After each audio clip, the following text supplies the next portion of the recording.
I have participated 3 treks already since Trek 5 in Bukidnon, Trek 6 in Bohol, then the recent Trek 7 in Kalinga. Experience in Trek, masaya. Life-changing siya for me. Kasi nung sa Trek 5, kumbaga yun yung testing of waters ko nung time na yun. Kasi syempre, mawala ako sa comfort zone ko na from sa aircon na higaan, malambot na kama, aircon na kwarto, biglang for 3 to 4 days matutulog ka sa sahig, ganyan. So, testing of waters talaga. Pero, life-changing experience kasi unang-una nakamit ako, nakabuo ka ng family through the kids members na kasama namin doon sa Bukidnon nung time na yon. Pangalawa, nakabuild ako ng relationship doon sa mga taga-Talaandig tribe na nakasama namin doon for 4 days.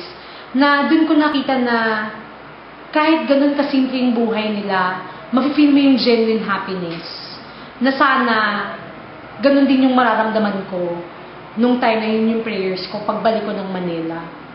Tapos pangatlo, yun yung nasabi ko na hindi na ako magmi-miss ng trek kahit kailan after nung Trek 5. Kasi in every trek, which is nangyari din, na-apply ko din nung Trek 6 and Trek 7, every trek sa iba't ibang lugar, new experiences, new learnings, and new friends. First, kasi it's, in a way, voluntarism. Voluntarism in the sense na you get to tour Aklan, kasi dun pupunta for Trek 8. At the same time, makakatulong ka pa dun sa mga kapatid natin dun na hindi masyadong blessed sa buhay nila materially and financially. Pangalawang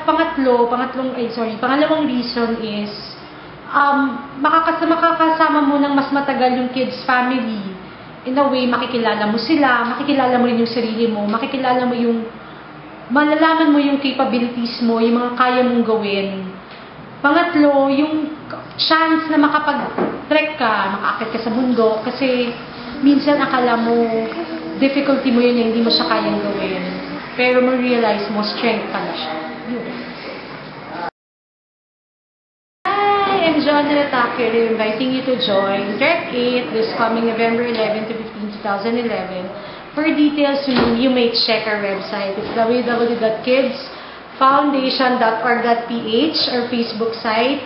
It's Facebook page, Kabataang Inyong Dapat Supportahan in the Kids Foundation group. Follow us on Twitter, it's kids_foundation.